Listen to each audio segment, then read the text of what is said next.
ও তো আপনার সমন্বয়ক মোহাম্মদপুর থানার, বুঝতে পারছেন তো। ও তো কয়েকটা আপনার মামলার রাজসাক্ষী, মানে আপনার জুলাই হত্যা মামলার ও হলো সাক্ষী। তো ওকে বিভিন্ন সময় ধরে এরকম হত্যার হুমকি দিয়ে আসতেছিল। তো ও বিষয়টা আমলে নেয় নাই, মনে করছে যে নর্মাল ইস্যু।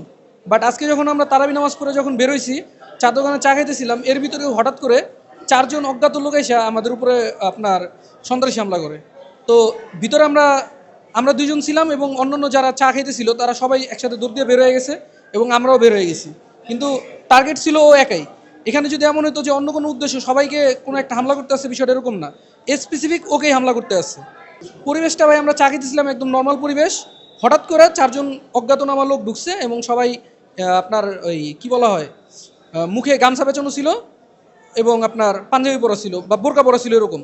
তখন তো ট্রমারাইজ অবস্থায় থাকে মানুষ, মানে অতটা খেয়াল করতে পারিনি, কিন্তু মুখ সবাই ঢাকা ছিল। পদ্মা সেতু, মেট্রো রেল এবং এলিভেটেড এক্সপ্রেসওয়ে নির্মাণের গর্বিত অংশীদার বসুন্ধরা সিমেন্ট। এসেই কোপ দিছে, কোনো কথা বলেনি, কিছু বলেনি, এবং ওকে টার্গেট করি, অন্য কাউকে না। হ্যাঁ, আমি সাথে ছিলাম।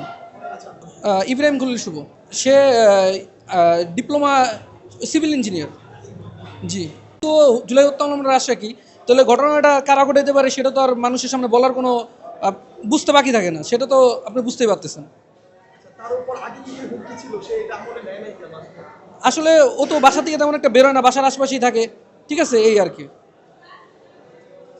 কোপায় যাওয়ার পরে আমরা তো সবাই এখান থেকে বের হয়ে গেছি, বের হয়ে যাওয়ার পরে ওকে কেউ একজন হসপিটালে নিয়ে আসছে।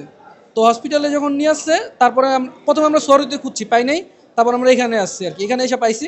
পাওয়ার পরে দেখলাম ওর হাতের ইনজুরি অনেক অবস্থা বেশি খারাপ। তারপর ডাক্তার রিপোর্ট দিল যে ওর 5 ব্যাগ ব্লাড লাগবে। তো আমরা এখন ব্লাড ম্যানেজ করতেছি এবং ওর চিকিৎসা যেটা দরকার সেটা আর কি ব্যবস্থা করতেছি আর কি। শুধু হাতে এক হাতের আপনার এই মাথায় এবং আর এক হাতের এইখানে, এখানে একটা খুব ভয়াবহ আকার।